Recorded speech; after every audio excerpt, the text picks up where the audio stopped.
Բարև ձեզ, Ստեփան Գրիգորյան YouTube-յան ալիքի մասնակիցներ, ողջունում եմ ձեզ բոլորիդ, այսօր դեկտեմբերի 10-ն է, շարունակում ենք մեր աշխատանքը, այս աշխատանքը անչափ կարևոր է Սփյուռքայության համար, բոլոր առանց բացառությամբ Հայաստանի Հանրապետության քաղաքացիների համար, քանի որ մենք հենվում ենք ստուգված ինֆորմացիայի վրա, վերլուծում ենք, ուսումնասիրում ենք, համեմատում ենք, նոր ձեզ ներկայացնում ենք։ Ու դա անչափ կարևոր է, քանի որ դա ուժեղացնում է հայության դիմադրողականությունը։ Դուք տեսնում եք ինչ է կատարվում աշխարհում, ալեկոծվող աշխարհ է։ Պատկերացնում եք Դոնալդ Տրամպը սկսեց հիմա խստագույնս քննադատել Եվրոմիությունը, խստագույնս քննադատել Ուկրաինայի նախագահ Զելենսկուն, մինչդեռ ագրեսիան Ուկրաինայի դեմ կատարում է ու շարունակում է կատարել Ռուսաստանը։ Բարդ է զարգացումները աշխարհում, Թայլանդ, Կամբոջա, նորից պատերազմական իրավիճակ, բայց մենք փորձում ենք օբյեկտիվ ուսումնասիրել, ներկայացնել ձեզ այդ ինֆորմացիան, որ հասկանանք ինչ է կատարվում, որ մեր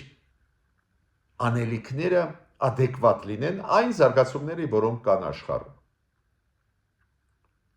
Պետք է ձեզ ասեմ, որ շատ հետաքրքիր զարգացումներ հիմա գնում են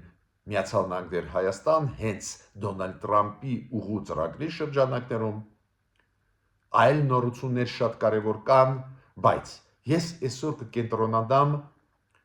2-3 հարցերի վրա։ Այս ակտուալ հարցերը վաղը դրանց մասին կխոսենք, բայց այսօր ես ուզում եմ կենտրոնանալ 2-3 հարցերի վրա։ Առաջինը շարունակվող Ռուսաստանի կողմից ինֆորմացիոն պատերազմը Հայաստանի դեմ ուղղված, 1-2 օրինակներ այսօր բերեմ, որ դուք իմանաք դրա մասին, ուշադիր պետք է լինենք։ Ռուսաստանը շատ խանդոտ է նայում այն փաստի վրա, որ մենք շատ ակտիվ ենք հիմա աշխատում աշխարհի հետ, նաև այդում Եվրոմիության հետ, ու ստորագրեցինք ռազմավարական նշանակություն փաստաթուղթ։ Այսօր կխոսենք անպայման Գերմանիա-Հայաստան հարաբերությունների մասին, դուք գիտեք, Էրիկ Նիկոլ Փաշինյանը ստորագրեց Ֆրիդրիխ Մերցի հետ հռչակագիր, որի համաձայն մեր հարաբերությունները Գերմանիայի հետ անցնում են դեպի ռազմավարական մակարդակ։ Ու անչափ կարևոր 1-2 ոլորտների մասին կխոսեմ, անչափ կարևոր Հայաստանի համար։ Ու երրորդ ու գլխավոր թեման, որի մասին մենք կխոսենք, Ադրբեջանի արձագանքի մասին այն պայմանագրի, որը մենք ստորագրեցինք Եվրոմիության հետ։ Մենք ստորագրեցինք շատ կարևոր պայմանագիր դեկտեմբերի 2-ին Բրյուսելում Եվրոմիության հետ։ Դուք հիշում եք Արարատ Միրզոյանը, արտգործ նախարար Հայաստանի պաշտոնյաների հետ Եվրոմիության ստորագրեց կարևորագույն փաստաթուղթ։ Մենք Եվրոմիության հետ էլ անցանք ռազմավարական մակարդակի մեր հարաբերություններում։ Ու Ադրբեջանը շատ ցավոտ դա անցալեց, ճիշտն ասած, մի կողմից կարելի ասել, որ զարմանալի չի, բայց մյուս կողմից այդ բանակցությունները մենք վաղուց վարում էինք, վարում ու ավարտեցինք, բայց գաղտնիք չէր դա, չենք լսել Ադրբեջանից ոչ մի բացասական բան, հիմա իրանք այդ տեքստից 82 էջանոց կպել են 3 թե 4 կետերի։ Դրա մասին կխոսենք, քանի որ դա շատ մտահոգիչ էր ինձ համար։ Մի կողմից Ադրբեջանը պլանավորում է նավթ եւ նավթամթերք Վրաստանի տարածքով, երկաթգծով տեղափոխել Հայաստան, ծախել Հայաստանի վրա, ու դա լուրջ քայլ է, միանվագ, բայց լուրջ քայլ է զարգացնել տարածաշրջանային համագործակցությունը տարբեր ոլորտներում։ Մյուս կողմից քննադատում են կարևորագույն փաստաթուղթ, որը ոչ մի երրորդ պետությունների դեմ ուղղված չի, Հայաստան Եվրոմիություն։ Ուրեմն անելիք այսօր ունենք շատ կարևոր հարցերը այսօր կքննարկենք, մյուս կարևոր հարցերը վաղը կքննարկենք։ Ուրեմն խնդրում եմ բաժանորդագրվել, կիսվել, լայքել, դուք գիտեք ինչքան դա կարևոր է, որ զարգանա մեր YouTube-յան ալիքը, այս ինֆորմացիոն պատերազմի ժամանակ անչափ կարևոր են օբյեկտիվ, անաչար վերլուծություններ, մարդկանց փորձագետների, ովքեր փորձ ունեն, մենք մեծ փորձ ունենք միջազգային հարաբերությունների հարցերում, մեծ կապեր ունենք, ակտիվ աշխատում ենք ու կապված չենք ոչ մի քաղաքական ուժերի հետ, որ դուք ասեք, գիտեք, այս կարծիքը դա այս քաղաքական ուժն է առաջ տանում, մենք ստեղ ավելի կուսակցական կարծիք ենք տեսնում, այլ ոչ թե օբյեկտիվ։ Այլ մեր ուժը էդ է, անկախ տանում ենք մեր գիծը, մեր աշխատանքը։ Դա է պատճառը, որ խնդրում եմ իրոք ակտիվ աջակցեք մեզ, բաժանորդագրվեք, կիսվեք, լայքել, որ այս ինֆորմացիան տարածվի աշխարհով մեկ հայության մեջ։ Ուրեմն, սկսում ենք ինֆորմացիոն պատերազմով Ռուսաստանի Հայաստանի դեմ։ Այո, Ռուսաստանը խանդոտ է նայում, որ մենք Միացյալ Նահանգների հետ, Չինաստանի հետ, այլ խաղացողների աշխարհի հետ, նաև Եվրոմիության հետ, նաև Գերմանիայի հետ ռազմավարական մակարդակի անցնում ենք հարաբերություններում։ Խանդոտ է նայում, որ մենք Թուրքիայի, Ադրբեջանի հետ փորձում ենք, գոնե փորձում ենք կարգավորել հարաբերությունները ու տանում են ինֆորմացիոն պատերազմ։ Ինչ համար շատ կարևոր է, որ դա հասկանում են Եվրոմիությունում։ Կայա Կալասը, դուք գիտեք, ինքը արտգործնախարարն է Եվրոմիության, հայտարարությունով հանդես եկավ, ինքը Եվրոպարլամենտում ելույթ ունեցել հանձնաժողովներից մեկում ու այնտեղ ասեց, որ Ռուսաստանը այդ հիբրիդային պատերազմի տարբեր մեխանիզմներ օգտագործում է, նաև ստեր տարածելու, ֆեյքեր տարածելու, նարատիվներ տարածելու Եվրոմիության դեմ, Եվրոմիության գործընկերների դեմ, նաև այդում Հայաստանի դեմ, քանի որ մոտենում են ընտրությունները, Ռուսաստանը ուզում է իր ազդեցությունը բացասական ունենալ Հայաստանի ընտրությունների, ոնց փորձեց արեց Մոլդովայի դեմ։ Ու իրոք երկու օրինակներ թարմ կան, որոնց մասին ուզում եմ ասել։ Կա թերթ Ռուսաստանում Մոսկովսկի կոմսոմոլեցը։ Ու այդ Մոսկովսկի կոմսոմոլեցում բավական մեծ հոդված էր Նիկոլ Փաշինյան հայ առաքելական եկեղեցու այս հակադրության բանավեճերի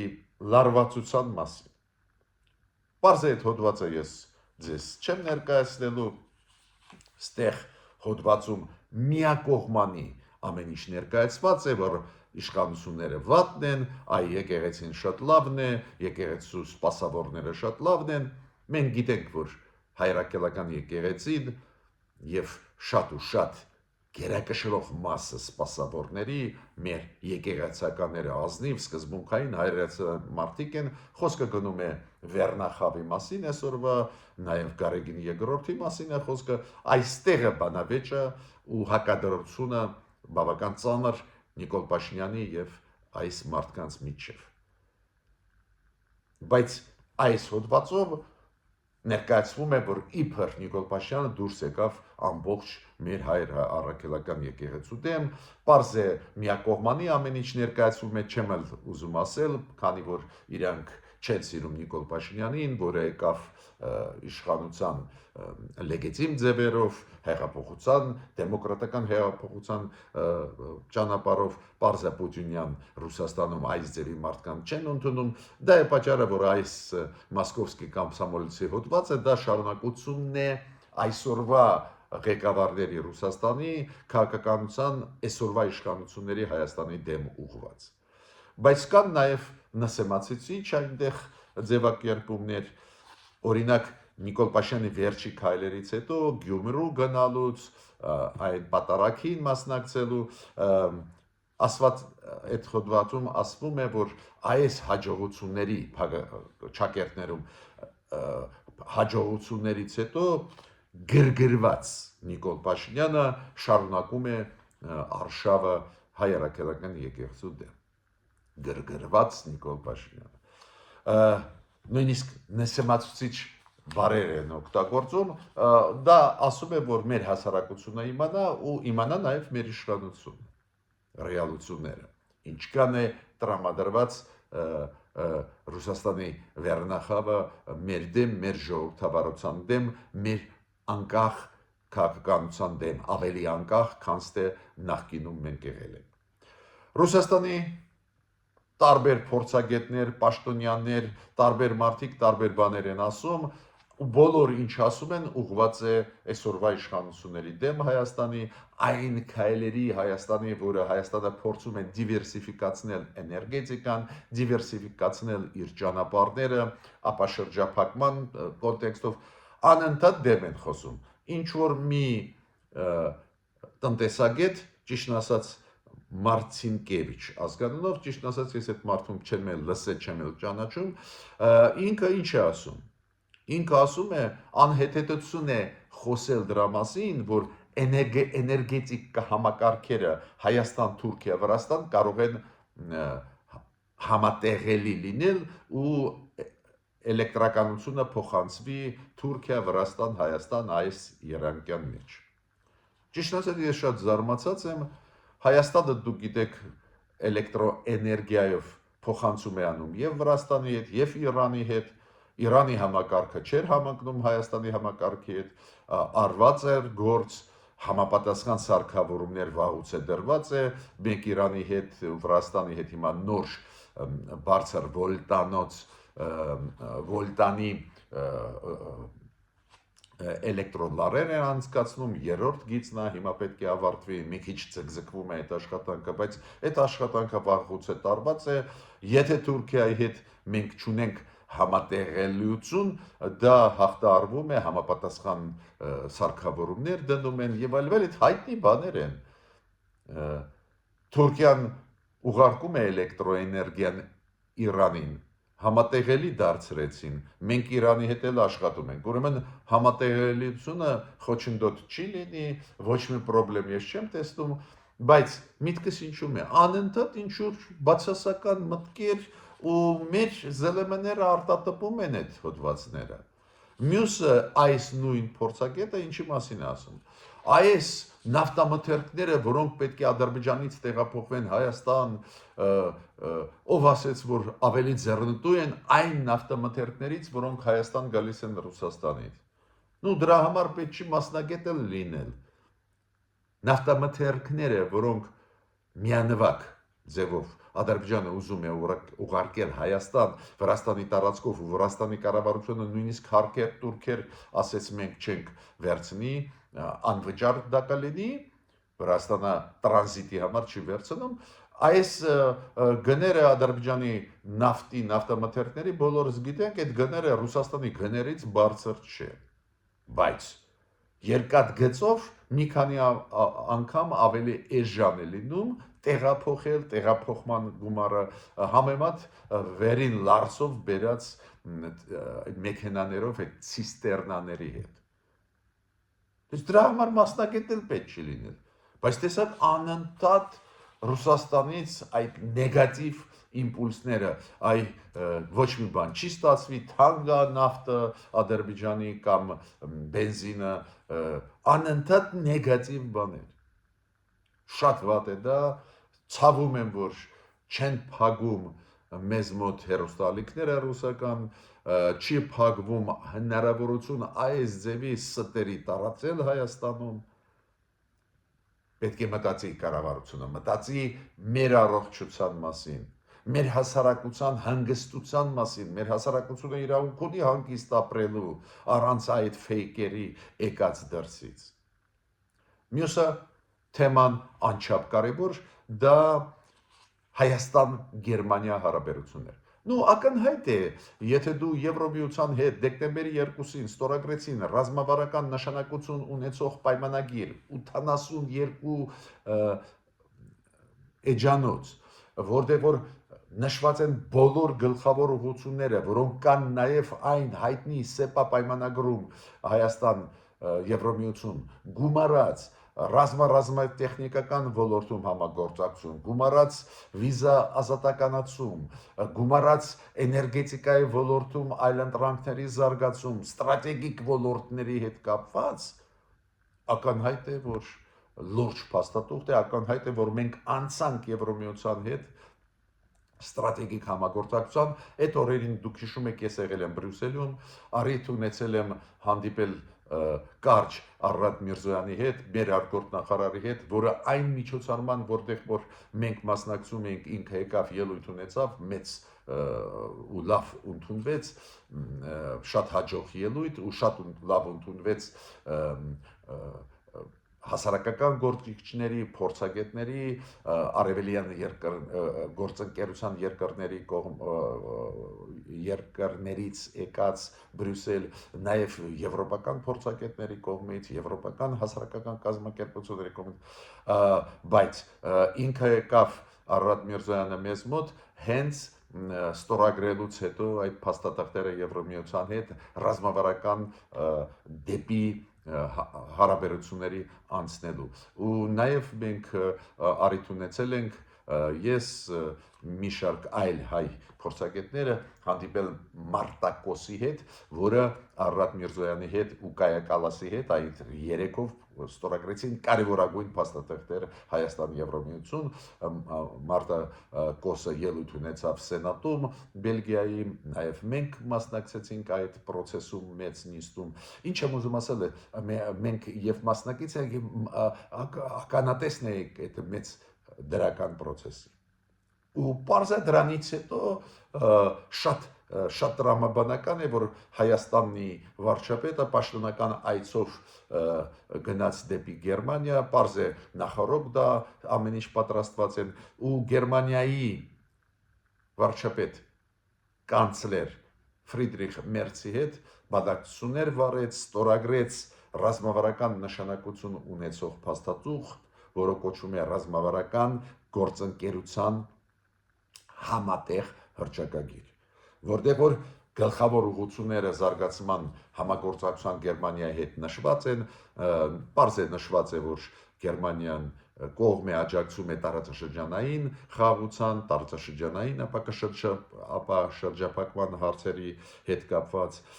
Նիկոլ Փաշինյանը նշեց, որ պրես-կոնֆերանսում Ֆրիդրիխ Մերցի բանակցություններից հետո կանցլերի հետ Գերմանիայի բանակցություններից հետո պրես-կոնֆերանսում նշեց, որ այս ծրագրերը, այս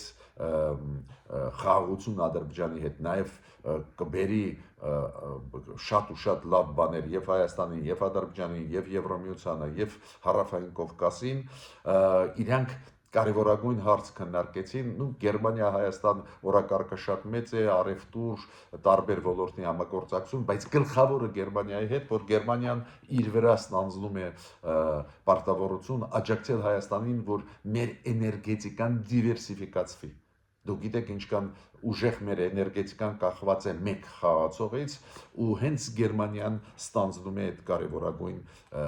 ֆունկցիան։ Պարզ է Նիկոլ Փաշինյանը նաև հանդիպեց Գերմանիայի նախագահի հետ, այդ իր այցելությունը պաշտոնական այցելություն էր։ Շատ հաջող Գերմանիայի հետ էլ մենք անցանք ռազմավարական հարաբերությունների մակարդակի։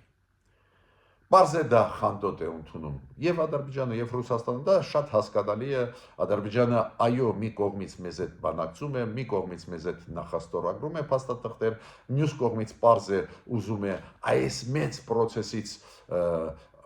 շատ ավելի բան ստանալ, քան թե կարող է ստանալ ու փորձում է Պարզա այդ process-ում ցույց տալ, որ ինքն է գլխավորը, Ադրբեջանը դա է պատճառը, որ խանդոտ է ընդունում Ադրբեջանը մեր հաջողությունները արտաքին հարաբերություններում, Ռուսաստանը ուղղակի թշնամական է ընդունում, մենք դա տեսնում ենք եւ իրանց այդ ռոպագանդան Եվրոպայի դեմ, մեր հարաբերությունների դեմ Ամերիկայի, Եվրոպայի հետ, խանդոտ է նաեւ ընդունում Ադրբեջանը։ Բայց մյուս կողմից մենք տեսնում ենք Ադրբեջանի կառավարությունն էլ ինչ որ քայլեր անում է, տեսակ ուզում է հիմա ծորենից հետո, երբ որ թույլ տվեց, որ Ղազախստանի ծորենը Ադրբեջանով, Վրաստանով մտնի Հայաստան երկաթգծերով, հիմա Ադրբեջանը ուզում է իր նավթամթերքը միանվագ ուղարկել Հայաստան Վրաստանի միջոցով։ Անում է ինչ որ քայլեր, բայց մյուս կողմից խանդոտ է նայում մեր հաջողություններին։ Ու ինձ շատ զարմացրեց, չեմ ուզում թաքցնել, շատ մտահոգեց, որ Ադրբեջանը արտգործնախարարությունը արեց 3 բավական կոշտ քննադատող հայտարարություն կապված Եվրամիություն Հայաստան ռազմավարական այս փաստաթղթին, որը մենք ստորագրեցինք դեկտեմբերի 2-ին։ Ուրեմն այդ փաստաթղթում մի քանի կետեր կան, որոնք դուր չեկան Ադրբեջանին, ու Ադրբեջանը պնդում է, որ մենք պետք է իրենց մտահոգությունները հաշվի առնենք ու փոխենք։ Որ կետերի մասին է խոսքը։ Ուրեմն ռազմավարական նշանակություն, համագործակցություն Եվրամիություն Հայաստան, այդ փաստաթղթի անունը գործընկերության ռազմավարական օրակարգ Հայաստանի եւ Եվրամիության միջև, այդ փաստաթուղթը 82 էջանոց է։ Այդ փաստաթուղթը, որը ստորագրվեց միատել կրկնում եմ, դեկտեմբերի 2-ին Արարատ Միրզոյանի, Կայա Կալասի եւ Մարտա Կոսի միջև։ Ու Ադրբեջանը ասում է, ստեղ կան կետեր, որոնք վերաբերվում են ոչ միայն Եվրամիություն Հայաստան հարաբերություններին, նաև վերաբերվում են մեզ Ադրբեջանին, ինչի չհաշվեցինք մեր կարծիքը, քանի որ այդ կետերը, որոնք մտան, իրանք խփում են մեր պատվին, սխալ են ներկայացնում աշխարհին Ադրբեջանը եւ այլ եւ այլ։ Հիմա որ կետերի մասին է խոսքը, 82 էջանոց փաստաթուղթ Հայաստան Եվրամիություն։ Ադրբեջանին դուր չեկավ, որ ես հոդվածներով չեմ ասի, կասեմ էջերով։ 9-րդ էջում դուք կարող եք հեշտ բացել Հայաստան Եվրամիություն Google-ով poisk տալ search անել ու Google-ով դուրս կբերի այդ 82 էջանոց փաստաթուղթը 9-րդ էջում գրված է տեղահանված հայերի մասին։ Ում մասին է խոսքը? Ղարաբաղի հայերի մասին տեղահանված։ Ու Եվրամիությունը Հայաստանի հետ հոդվածներից մեկը, որը 9-րդ էջում է, մտցրեց այս կետը, որ Եվրամիությունը եւ Հայաստանը պարտավորվում են աջակցել այն մարդկանց Ղարաբաղի հայերին, ովքեր տեղահանված էին Ադրբեջանից։ Ու Ադրբեջանը նեղացած է։ Ինքը ասում է հայերը կամավոր դուրս եկան, հայերը չուզեցին ապրել մեր օրենքներով, կամավոր դուրս եկան։ Նու կներեք այդ հեքիաթներին ով է հավատալու։ 2023 թիվ սեպտեմբեր բոլորս հիշում եք ինչ է կատարվել։ Հայաստանը շատ ճիշտ է անում, չի սրում այդ թեմաները, որ խաղաղությունը իրոք հաստատվի, որ սկսենք աշխատել առաջ գնալ։ Ու դա է պատճառը, որ շատ կորեկտ այդ պայմանագրում գրված էր տեղահանված հայեր, չի գրված բռնի տեղահանված, ռեալ հայերին բռնի տեղահանեցին։ Ադրբեջանը բռնի տեղահանեց հայերին։ 115,000 այդ թիվը ֆիքսված է պայմանագրում, 115,000։ Դուք հիշում եք պատերազմի ժամանակ 2020 թվին 37,000 հայ տեղահանեցին, հիշում եք Հադրութից, Շուշիից, ու հիմա էլ 115,000, ընդհանուրը 150,000-ից ավել հայեր տեղահանված են։ Հիմա Հայաստանը Եվրամիությունը կորեկտ ձևակերպեցին, չգրեցին բռնի տեղահանված, որը կոչվում է էթնիկ զտում, որ չսրեն հարաբերությունները, կորեկտ գրեցին, բայց Ադրբեջանը նեղացած է։ Միտեղ էլ այս էջերում փաստաթղթում, օրինակ 28-րդ էջում այնտեղ կա բառ փախստական, որ Եվրամիությունը Հայաստանի հետ այդ փախստականների նկատմամբ սոցիալական իրենց հարցերը լուծելու են, կլուծեն փաստորեն այն ինչ կատարեց Ադրբեջանը, տեղահանեց հայերին, Ադրբեջանը չի ուզում կոմպենսացնի, չի ուզում աջակցի, չի ուզում ընդունել հետ այդ մարդկանց։ Հիմա Եվրամիությունը Հայաստանը փորձում են լուծել այդ մարդկանց հարցերը, ու Եվրամիությունը, եթե իրանք փախստական չի, ոնց օգնի։ Ու գրված է փախստական, ու Ադրբեջանը շատ նեղացած է, ասում է փախստական դա սխալ է, այդ մարդիկ կամավոր դուրս եկան, պատկերացնում եք, հայերը Ղարաբաղի կամավոր դուրս եկան, տոստաները թողեցին, մեքենաները թողեցին, իրանց հողամասերը թողեցին, ամեն ինչ տուն տեղը թողեցին, միայն թե Ադրբեջանը լավ ապրի, դες իրանք փախստական չեն։ Զարմանալի է, անկեղծ ես ասեմ, շատ զարմանալի տեքստ է, մյուս մասը տեքստի կապված է գիտեք ինչի հետ։ Նաև տեքստում կա, որ քանի որ Հայաստանն ու Ադրբեջանը իրոք գնում են դեպի խաղաղություն, իրոք մեծ process է գնում, այդ process-ի շրջանակներում անպայման պետք է լուծվեն հարցեր հայ բանտարկյալների հետ կապված։ Մարդկանց գերի ընկած Ադրբեջանի բանտերում գտնվող 23 հայերի ի պաշտոն է ճանաչված Ադրբեջանի կողմից ու հայ բանտարկյալներ օգտագործված է տերմինը։ Ինչ տերմին օգտագործեց։ Բանտում են մարդիկ։ Հիմա Ադրբեջանը նեղանում է, ինքը ասում է, ինչի ստեղ դրված է հարց Եվրոմիությունը, Հայաստանը ամեն ինչ կանեն այդ բանակցությունների միջոցով, որ ազատեն այդ մարդկանց, մինչդեռ իրանք հանցագործ են, չգիտեմ, միջազգային հանցանք են կատարել, ինչ որ այս ձևի խոսքեր։ Դու գիտեք, ցանկացած խաղաղության process-ում ցանկացած պահանջ փոխանակել մարդկանց գերի ընկած դա անհրաժեշտություն է, դա ընդունված պրակտիկա է։ Ու այդ փաստաթղթում կոռեկտ այդպես միտեղ գրած էր։ Ավելին գրած էր նաև, որ միջազգային դատարանների որոշումները պետք է անպայման կյանքի գոչվեն։ Պարզ է, որ միջազգային դատարանի որոշումները, որոնք կախված էին հենց հայերի հետ, բռնի տեղահանված հայերի հետ, ու այդ հիշում եք այդ որոշումները միջազգային ՄԱԿ-ի դատարանը իրականացրել է, նաև մի քանի որոշումներ արել է Եվրոպայի մարդու իրավունքների դատարան։ Ու ինչ, այդ որոշումները կան, ինչ է ուզում Ադրբեջանը ասի։ Ադրբեջանը ինչ է ասում։ Այ մեր պայմանագրում Հայաստան-Ադրբեջան 7-րդ կետում կա, որ կողմերը իրենց գործերը միջազգային դատարաններից կհանեն։ Բայց ստեղ այն գործերի մասին չի խոսքը,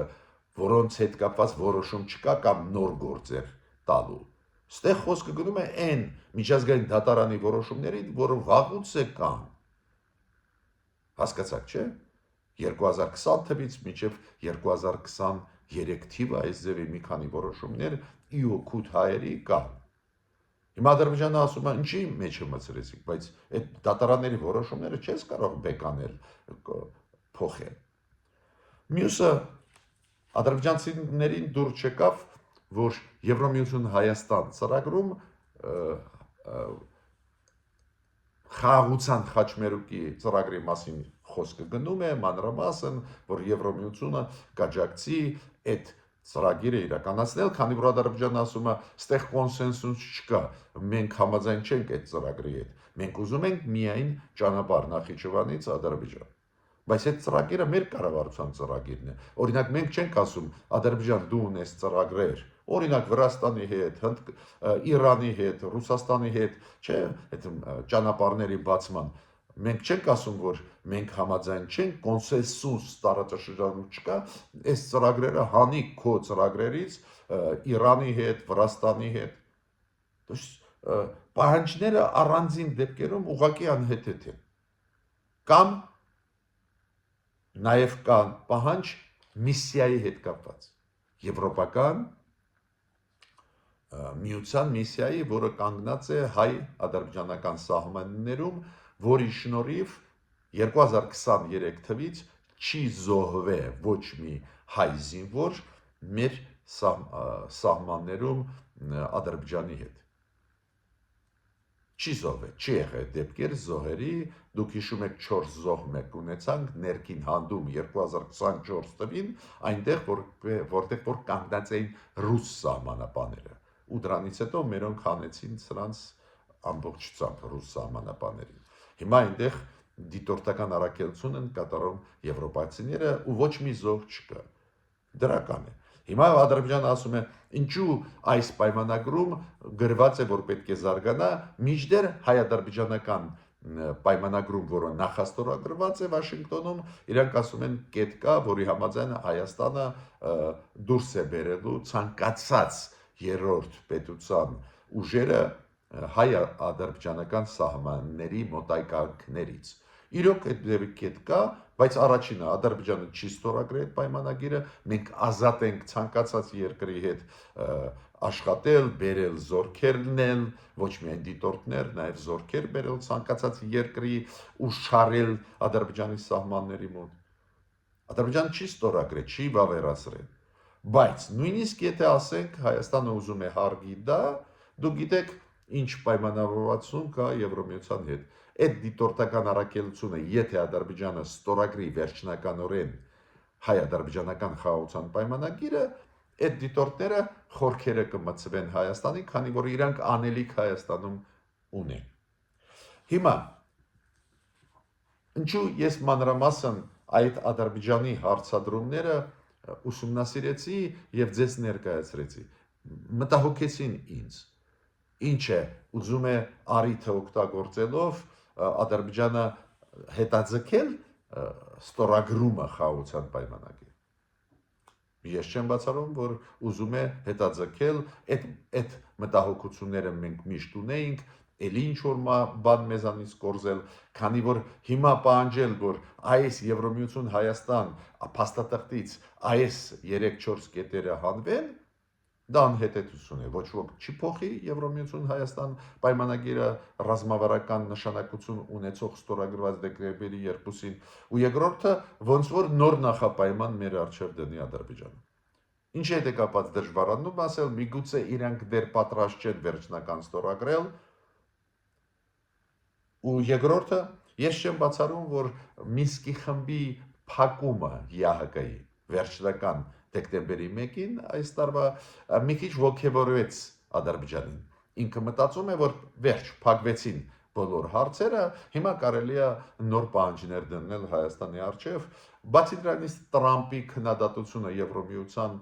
դեմ ուղված, միգուցե Ադրբեջանը ուզում է հիմա օգտագործել։ Հիմա քննադատելով Հայաստան Եվրոմիություն համագործակցությունը, Տրամպին ինքը Ալիևը ուղարկում է մեսեջ, տեսար, ես էլ եմ դեմ Եվրոմիության։ Ուրեմն պատճառներ ինչու այդպես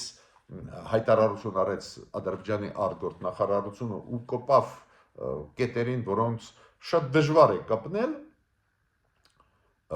բայց ես փորձեցի ձեզ ներկայացնել պատճառներ, մի մասը պատճառների, ես համոզված չեմ, որ պատրաստ է Ադրբեջանը հիմա ստորագրել խաղաղության պայմանագիրը, այս պահին, երկրորդը իմ կարծիքով ուզում են սիրաշահել Տրամպին, ցույց տալ, որ իրանք էլ Եվրոմիության դեմ են, եւ Պարտե Ադրբեջանի քաղաքականությունը մենք գիտենք, իրանք այս մեծ process-ից ուզում են մաքսիմումը ստանալ։ Մենք պետք է համբերատար աշխատենք, անպայման մտածենք, ոնց պատասխանենք այս Ադրբեջանի ասածին, պատասխանը պետք է էմոցիոնալ չլինի, մենք պետք է բացատրենք ինչը ինչոց է, ոնց ես հիմա համբերատար բացատրում եմ։ Օրինակ, եթե իրանք չեն ուզում զբաղվել հայերի հարցերով, ովքեր տեղահանված էին Ադրբեջանից, գոնե տվեք մեզ ու Եվրոմիությանը, որ զբաղվենք, ինչի է դիտողություն անում, ինչի մենք այդ հարցը մտցրեցինք։ Այդ մարդիկ անօթևան են, իրենց պետք է տուն սարքես, պետք է աջակցես, ֆինանսավորումը տալիս է Եվրոմիության, ու այդ ֆիքսված է պայմանագրում։ Ինչ եք ուզում։ Ուզում եք, որ մենք աշխարհի առջև կոշտ դնենք հարց, որ Արցախայությունը իրավունք ունի վերադառնալ հայրենիք ու դուք պարտավոր եք ապահովել դա։ Գործող կառավարությունը բավական խելքի մոտ քաղաքականություն է վարում, բավական մեղմ, խաղաղությանը միտված։ Ուրեմն Ադրբեջանը չպետք է արհեստական խոչընդոտներ այդ process-ներում ստեղծի։ Ես ավարտեցի իմ ելույթը, մինչ նոր հանդիպումներ։